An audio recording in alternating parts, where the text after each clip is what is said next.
Hello everyone, मैं पंचराज त्रिपाठी स्वागत करता हूं आपका वंडर शेयर बाजार के आज के एपिसोड में। और आज है हमारे संडे के फंडे की सीरीज। जैसा कि आपको पता है कि इसमें मैं आपको सुनाता हूं कुछ जीवन के अनुभव। तो आज जो हम अनुभव चर्चा करने वाले हैं वो है निकोलस डरबास की कहानी मेरी जुबानी। तो आज हम बात करेंगे निकोलस डरबास, एक ऐसा नाम जिन्होंने शेयर मार्केट में बहुत सारा धन कमाया, बहुत सारा। तो उनकी बातें करेंगे, लेकिन उनकी कहानी शुरू करने के पहले आप लोगों से एक अपील कि हमारे चैनल को लाइक शेयर सब्सक्राइब करो। पता नहीं मुझे इसका कोई फर्क पड़ता है कि नहीं कहने का, लेकिन मतलब ऐसा यूट्यूब में चलन है तो मैं भी कह देता हूं कि कृपया लाइक शेयर और सब्सक्राइब करिए। तो जब आप ये करेंगे तो आपको अच्छे अच्छे वीडियो देखने को मिलेंगे। तो हम शुरू करते हैं निकोलस डरबास की कहानी मेरी जुबानी। ये बात है जो है मई 1959 की बात है। तो इसके पहले शायद ही इनको मतलब ऐसा कोई नहीं जानते थे। ये जो मई 25 मई 1959 में ऐसा हुआ क्या, टाइम मैगजीन, जो आज भी बड़ी प्रतिष्ठित मैगजीन कही जाती है, तो उस समय टाइम मैगजीन ने इनके बारे में पूरा एक पेज छाप दिया और इनकी कहानी छापी कि एक डांसर ने, शोमैन ने, जो पूरी दुनिया में करीब 30 से 35 कंट्री में शो कर चुका है, उसने शेयर मार्केट में इतना धन कमाया कि जो उस मार्केट में पहले से लोग थे उनके लिए एक मतलब अपने आप पे चर्चा का विषय बन गया, आप ये कह सकते हैं। तो इस कारण वो वहां से एक तरह से आप कह सकते हैं कि शेयर मार्केट में लोगों ने उनको जाना। 25 में 1959 की बात है। लेकिन इसके पहले जैसा मैं बता चुका हूं कि एक ये शोमैन थे और अपनी बहन के साथ ये हर कंट्री में जाके डांस शो किया करते थे और अच्छे परफॉर्मर थे। और इनकी पढ़ाई इन्होंने इकोनॉमिक्स और सोशल उसमें स्टडी की थी, अपना जो ग्रेजुएशन और पोस्ट ग्रेजुएशन किया था। तो वो उन्होंने अर्थशास्त्र और समाज शास्त्र से अपनी पढ़ाई की थी, हायर एजुकेशन की थी। और पहले ये कनाडा में रहते थे। तो जो इनकी शुरुआत हुई शेयर मार्केट में, सबसे पहले तो मैं वो आपको बता देता हूँ। ये नवंबर 1952 की बात है। वो अपनी एक किताब में बताते हैं कि मैं एक जगह खेल रहा था और तभी उनके मैनेजर का फ़ोन आया और मैनेजर ने बताया कि उन्हें एक डांस का जो ऑफ़र मिला है, वो ऑफ़र में थोड़ा सा कुछ अजीब सी शर्त है। उन्होंने पूछा कि ऐसा क्या बात है। तो उनके मैनेजर ने बताया कि वो पार्टी जो है ना, वो पैसे की जगह 6000 किसी कंपनी के शेयर देने की बात कर रही है। तब तक निकोलस डरबास को शेयर के बारे में ज़्यादा जानकारी नहीं थी। वो उनको इतना पता था कि यार शेयर कुछ है जो ऊपर और नीचे होते हैं, जैसा कि आम आदमी को पता होता है। तो उन्होंने कहा कि जब उन्हें पता चला कि वो 50 सेंट के आसपास का करीब वो है और वो 6000 वो शेयर देने वाले हैं, तो उन्होंने ये कहा कि अगर ये कम होता है, 50 सेंट से नीचे जाता है, तो तुम्हें उनको उसकी भरपाई करनी पड़ेगी। और वो ने एक टाइम दिया कि ठीक है, 6 माह के अंदर अगर वो इसके नीचे आता है तो इसकी भरपाई हम कर देंगे। तो उन्होंने कहा ठीक है, मुझे क्या प्रॉब्लम है, कर एक जो मेरी डील है इतने रुपए की हो ही रही है। तो उन्होंने उस शो को करने की हामी भर दी। और हुआ ये कि वो जो शो था वो किसी भी कारण से वो हो नहीं पाया। जब हो नहीं पाया, पार्टी ने एक तरह से मान लीजिए इनको शेयर इनके नाम कर दिए।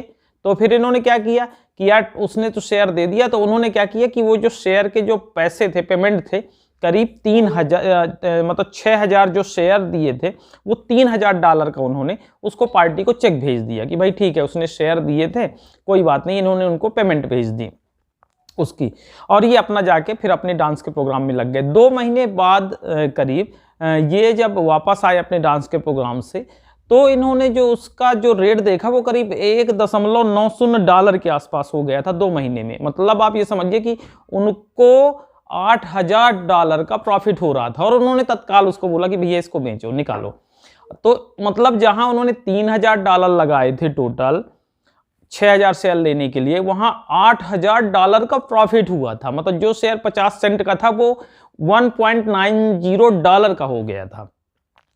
तो वो जब उन्होंने प्रॉफिट कमाया, उसके बाद उनके फिर डांस प्रोग्राम थे। लेकिन वो दिमाग में क्या होता है, जब आप $8000 की एक बड़ी रकम आप ऐसे कमा लेते हो, मतलब आप ऐसे इमेजिन करो ना कि एक उनको डांस प्रोग्राम जो वो कर रहे थे उन्हें उस समय के रेट के $3000 ही तो मिल रहे थे ना, जो उन्होंने कीमत चुकाई थी। और $3000 इस प्रोग्राम के मिल रहे थे, वहां उन्होंने $8000 बिना किसी मेहनत के कमा लिए एक तरह से। तो वो दिमाग में जो था वो कीड़ा तो चलने लगा कि क्या है। तो फिर उन्होंने अपना जो भी ब्रोकर वगैरह का पता किया और उसमें उन्होंने उस जमाने में जो शेयर थे तो ब्रोकर के थ्रू ही सारा कुछ होता था। आज जैसे मोबाइल में तो हो नहीं रहा था कि आप कहीं भी कुछ भी देख लो। तो उन्होंने अपना वो जो है ब्रोकर के यहाँ से थोड़ा बहुत शेयर को समझना शुरू किया और समझने के दौरान थोड़े थोड़े क्वांटिटी में उन्होंने कुछ शेयर लिए। कुछ में प्रॉफिट हुआ, कुछ में नुकसान हुआ, जैसा कि सबके साथ होता है जनरली, वही उनके साथ भी हुआ। लेकिन उन्होंने, चूंकि वो एजुकेशन उनका ठीक था, तो उन्होंने उसको पढ़ना और समझना भी शुरू किया। तो जब पढ़ना और समझना शुरू किया और साथ साथ उनके डांस के प्रोग्राम भी हुआ करते थे, तो उन्हें बहुत सारी चीज़ों का टाइम टू टाइम समझ में आया। तो हर एक उन्होंने जो गलती वो कर रहे थे, अगली बार वो कोशिश करते थे वो गलती ना करें। अब हुआ क्या कि जब उन्हें धीरे धीरे कुछ प्रॉफिट्स आ रहे थे तो उन्होंने अपने कुछ बहुत सारे सिद्धांत बनाए। उन्हीं के दौरान उन्होंने एक बॉक्स सिद्धांत बनाया। बॉक्स सिद्धांत में उन्हें ये समझ में आया कि जो शेयर होते हैं ना, एक तरह से आप ऐसे समझ लीजिए कि बॉक्स में चलते हैं। बॉक्स का मतलब आप ये समझ लीजिए कि उनका जो कहना था कि 5-5 का बॉक्स आप मान लो, ठीक है, कि मान लीजिए 5 से 10 बॉक्स में रहेगा कुछ दिन तक, फिर अगर वो 10 के ऊपर बॉक्स में जाता है तो 10 से 15 के बॉक्स में पहुंच जाता है। तो बॉक्स एक के ऊपर एक वो बॉक्स लगा के चलते हैं, ये ऐसे समझ लीजिए आसानी से। तो वो क्या करते थे कि जब कोई शेयर मान लीजिए एक बॉक्स में है, नीचे वाले बॉक्स में, जो 1 से 5 तक के बॉक्स में है, ठीक है, तो अगर वो उनको मान लीजिए 10 वाले बॉक्स में है, तो जब तक वो 5 तक है तो एंट्री नहीं करते थे। जब वो 5 के ऊपर जंप करता था तो उन्हें ये समझ में आ जाता था कि अब ये दूसरे बॉक्स में जाने के लिए तैयार है। तो जब वो 6 रुपया होता था तो वहां वो एक तरह से शेयर खरीदने का ऑर्डर दे देते थे और 5, आप ये समझ लीजिए 5.90 पे वो स्टॉप लॉस भी लगा देते थे। बहुत दूरी स्टॉप लॉस नहीं लगाते, क्योंकि उन्हें पता था कि अगर ये नीचे वाले बॉक्स में आ गया तो फिर इसमें इसके बाद ये फिर नीचे ही नाच सकता है। उसको, क्योंकि वो डांसर थे तो उनको डांस जैसे ही उन चीजों को भी देखते थे कि ये यहीं नाचेगा, अगर ऊपर गया तो फिर ये ऊपर नाचेगा। तो उन्होंने अपने फार्मूले से वगैरह जो भी किया। इसके बाद उन्होंने, उनका वर्ल्ड टूर 2 साल का था, तो वर्ल्ड टूर जो था उस समय उन्होंने थोड़ा जो उनका जो एक्सपीरियंस रहा है शेयर खरीदने बेचने का, तो वो क्या करते थे, थोड़ा सा इंटरेस्ट बढ़ा और उनका नॉलेज बढ़ा। उन्होंने बहुत सारी किताबें पढ़ी उसके पहले ही, वर्ल्ड टूर पे जाने के पहले। मतलब एक ये समझ लीजिए कि उनको फंडामेंटल, टेक्निकल वगैरह सारा कुछ उन्होंने, जब उन्होंने बॉक्स सिद्धांत ही बना लिया तो सारी चीजें पढ़ने के बाद बनाया। उन्हें ये भी समझ में आ गया कि बहुत सारे जो शेयर हैं वो झुंडों में काम करते हैं, ठीक है, मतलब जैसे सेम जो सेक्टर्स है एक साथ काम करता है, झुंड में काम करता है। तो उन्होंने वर्ल्ड टूर पे क्या किया, वो तार और बैरंग से काम चलाते थे। डेली हर दिन उनके पास उनका ब्रोकर तार भेजता था वो, और तार में कोड जैसे लिखे रहते थे। सपोज दैट मान लीजिए किसी एक कंपनी का शेयर लेना था तो उसका पहला अल्फाबेट लिखा रहता था, कितने में लेना है और कितने में बेचना है वो लिखा रहता था। तो इसमें कई बार उनको समस्याएं भी आई। मतलब उन्होंने बहुत सारी कंट्रियों के जो टूर किए तो उसमें कई बार तो उनको जो डाकघर वाले होते थे उनको लगता था कि ये कोई जासूस तो नहीं है, ये क्या अजीब से अल्फाबेट लिखे रहते हैं, किसी में बी लिखा, किसी में टी लिखा और 41 लिखा, इतना लिखा है सारा। तो उन्हें घंटों लग जाते थे उसको समझाने में, क्योंकि उस समय शेयर मार्केट वाली इंडस्ट्री भी इतनी ज्यादा तो थी नहीं।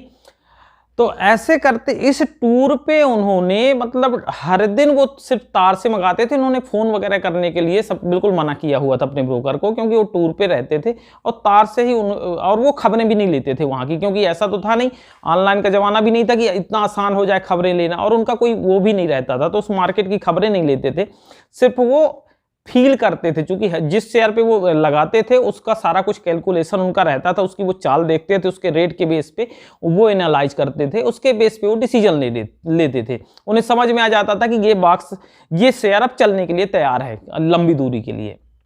तो उसी पे वो क्वांटिटी, पहले वो सिंपल क्वांटिटी लेते थे कुछ शेयर की, 100-200 शेयर की। उसके बाद जब उन्हें कॉन्फिडेंस आ जाता था कि इसने जंप लगा दी तो वो जाके फिर बड़ी क्वांटिटी भी उसी शेयर की बड़ी क्वांटिटी लेते थे। तो ऐसे करके इन्होंने जो शेयर लिए बहुत बार सिंपल के तौर पे, तो 2 साल का इनका पूरा वर्ल्ड टूर था। वर्ल्ड टूर करते करते ही इन्होंने करीब, इनका एक शेयर था थियोकोल का, जिसपे इन्होंने $2.5 लाख कमाए। जी हाँ, $2.5 लाख कमाए।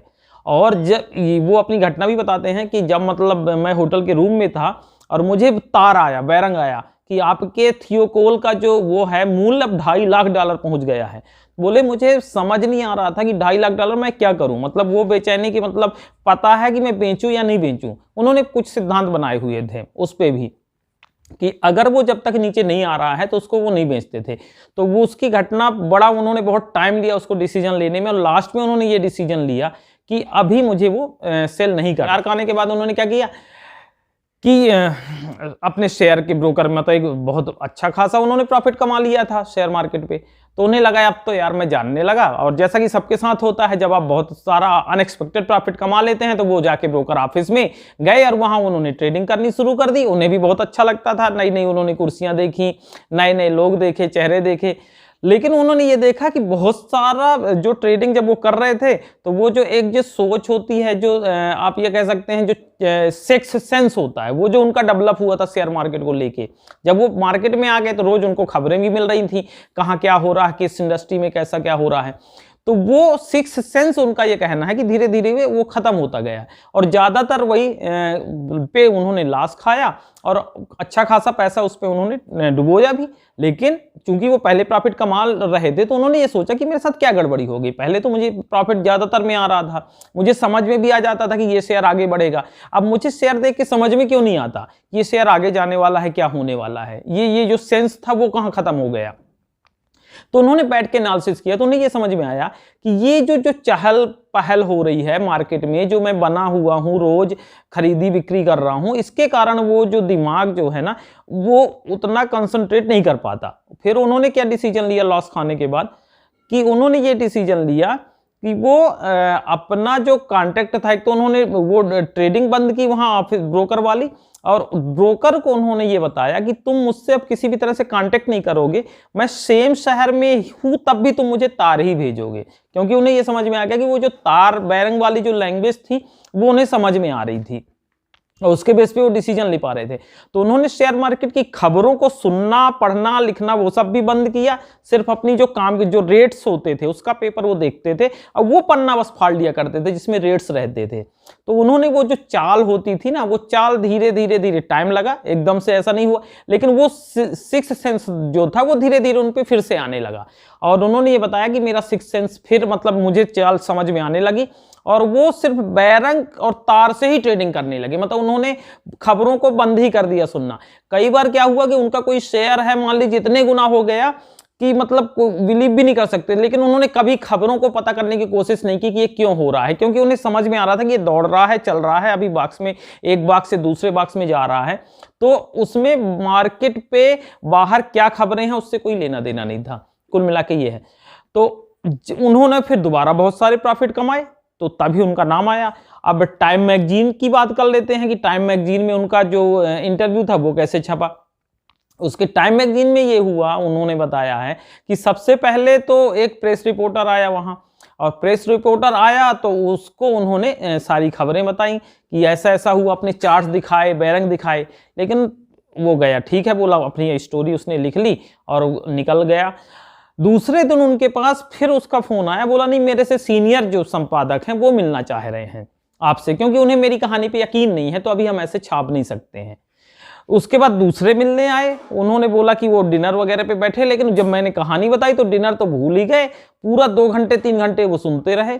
वो गए, बोले ठीक है। इसके बाद उनके पास पता चला कि वो जो फाइनेंस देखते हैं वो मिलना चाह रहे हैं, अभी भी कहानी छापने की बात नहीं, फाइनेंस देखने वाले एडिटर आए और वो जब वहां गए तो वो कहते हैं वहां जो टाइम मैगजीन पे पूरा शेयर मार्केट के हेड थे, उन्होंने कहा कि अब वो मिलेंगे। जब वो मिले उन्हें भी यकीन नहीं हुआ कि यार कोई व्यक्ति इतना सारा पैसा कैसे कमा सकता है जिसे मार्केट में मैं जानता भी नहीं हूं इसके पहले।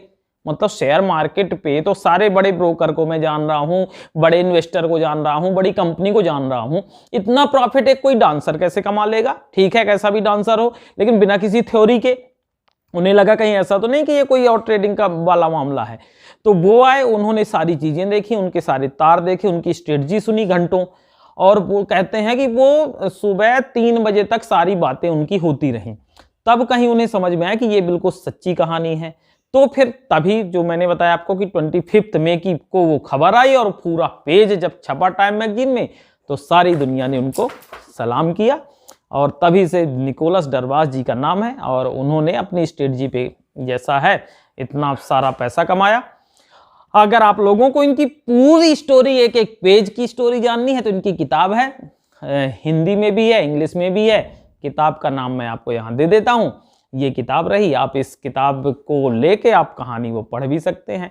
तो आज संडे के फंडे में आपको आज की कहानी मेरी जुबानी कैसी लगी ये जरूर आप कमेंट बॉक्स में बताइएगा। और तब तक आप बने रहिए और हमारे चैनल को लाइक, सब्सक्राइब और शेयर जरूर कीजिएगा। तब तक जय हिंद और जय भारत।